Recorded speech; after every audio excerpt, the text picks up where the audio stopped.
Olá, eu sou Marcelo Delilo e hoje quero mostrar para vocês o MISA de Maceió, Museu de Imagem e Som. É esse prédio aqui que está atrás de mim. O MISA fica localizado ao lado do pavilhão do artesanato, aquele pavilhão do artesanato onde atracam os navios de cruzeiro. O MISA tem um acervo muito importante para a cidade de Maceió e hoje iremos contar com a orientação e a apresentação da guia Dani. Ela é uma moça que conhece muito bem a história do MISA, seus equipamentos, e ela vai mostrar isso em detalhes pra gente. Então aqui vocês verão fotos de Sebastião Salgado, mas vamos lá que vocês vão gostar do que eu vou apresentar aqui para vocês. Bora!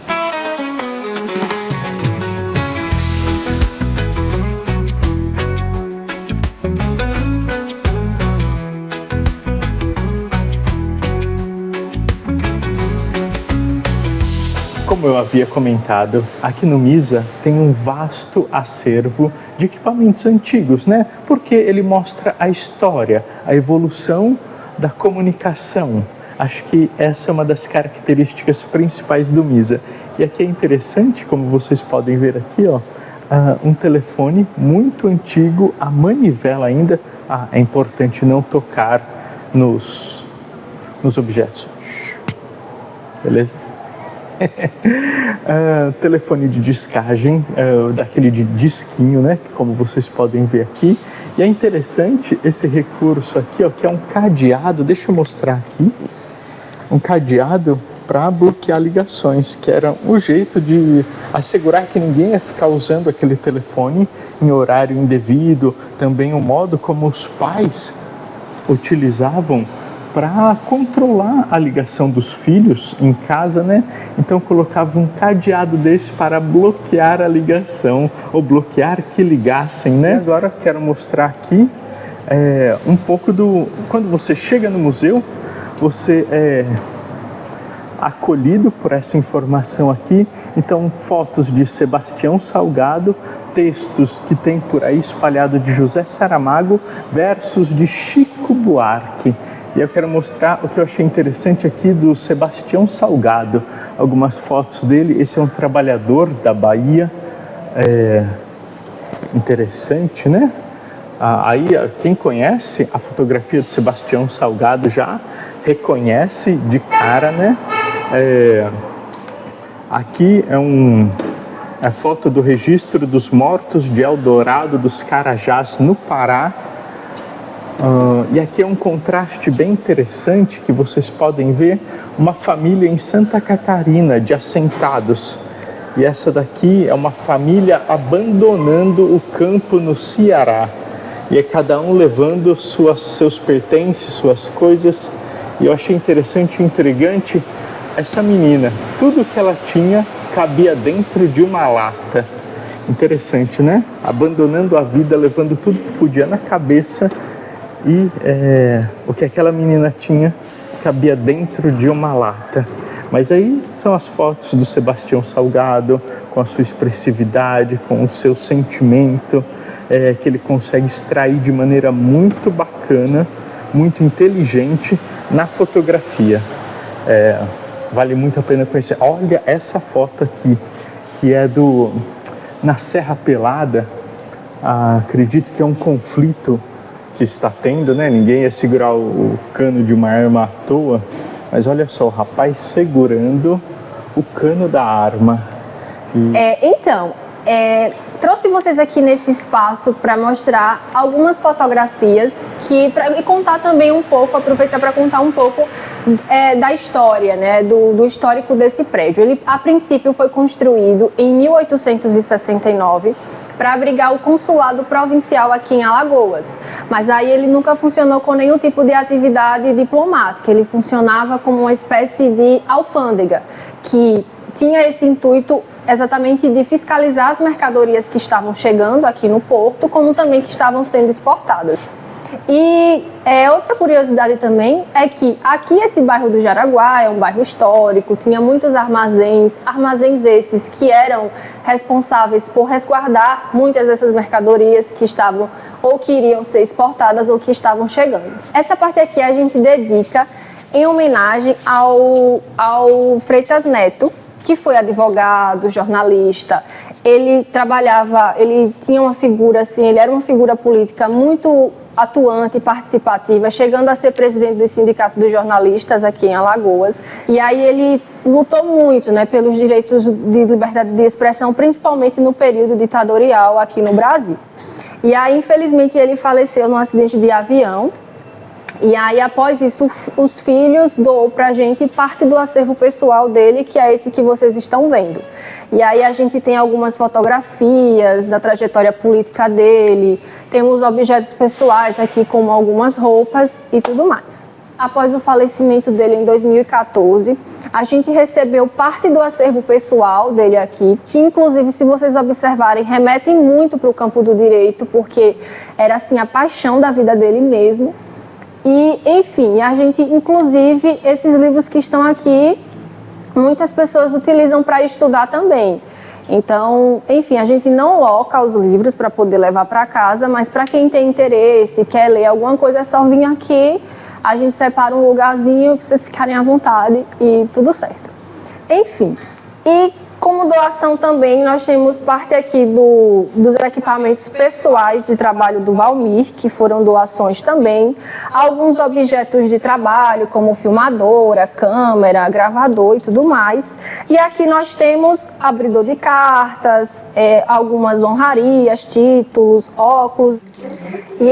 E aqui nós temos uma vitrola, a manivela, que foi um dos primeiros equipamentos de música que foram construídos. E aí, para funcionar, teria que fazer o impulso aqui e aí ela ficava girando. E aí, como eu falei, essa vitrola aqui, ela só tinha a capacidade do disco rotação 33. Tá vendo que ele é menor? Exatamente. E aí, aqui é por onde sai o som, exatamente. E como não tem, tipo, volume para controlar, né, o volume, então era só controlar aqui com as portas. A tecnologia da época, incrível, né? Analógico. E aqui, ó, dá para vocês até notarem o tamanho dos discos que eu falei, que tem, ó, o menor, o médio e o grande. Conseguem perceber? Álbuns de foto? Sim. Quer dizer, de CD, né? Disco. Mini discos. Pensei que era CD, exatamente. Quase o tamanho do CD. É. Então, gente, nós temos aqui alguns equipamentos de comunicação, por exemplo. Esses aqui são telefones, óbvio, vocês perceberam. Esse aqui é do tipo a manivela também. Foi um dos primeiros telefones, um dos mais antigos, na verdade, que nós temos aqui no museu. E aí ele precisava girar aqui essa manivela, automaticamente a ligação era transferida para o telefonista ou para a telefonista.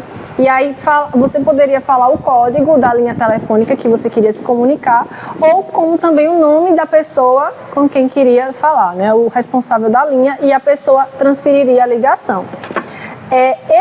Esse telefone aqui, ele veio chegar no Brasil na década de 50. Provavelmente ele foi fabricado bem antes disso, já que em 1951, esse aqui com a tecla também veio chegar no Brasil. E aí ele já dava essa oportunidade da pessoa fazer a ligação diretamente para quem se queria. Esse aqui, a diferença desse é a chave, porque conta telefônica para a época era muito caro. E aí não era qualquer pessoa que tinha condições de ter um telefone desse, tinha pessoas que tinham só por emergência, enfim, mediante alguma necessidade.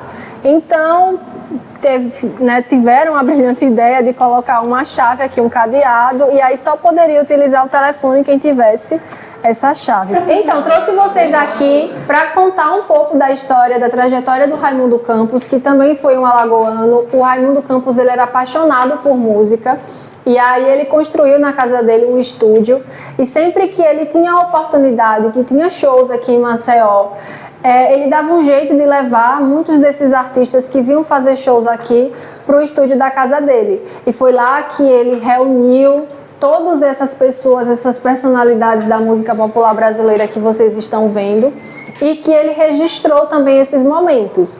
Um deles é o Djavan, que é quem eu vou colocar para vocês ouvirem, que foi uma música, que é música autoria do Djavan, que se chama Sim ou Não. E nesse dia, em 1979, ele gravou a música Sim ou Não. Juntamente com a música, ele também dá uma entrevista com a Terezinha de Jesus. E aí eu vou colocar um trechinho para vocês ouvirem e eu espero que vocês gostem. Uma curiosidade é que os equipamentos que o Raimundo Campos utilizava no estúdio dele eram equipamentos assim de última geração. Então esse áudio ele não passou por nenhum tipo de restauro, ele tem exatamente a qualidade da época. Vamos lá.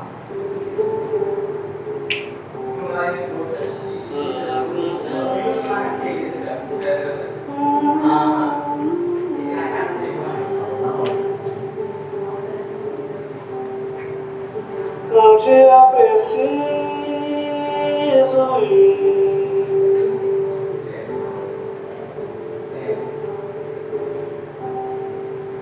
na casa da solidão,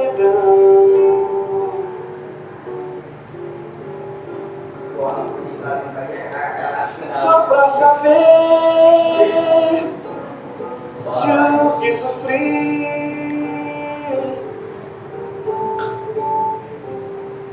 dá pra beber outra paixão.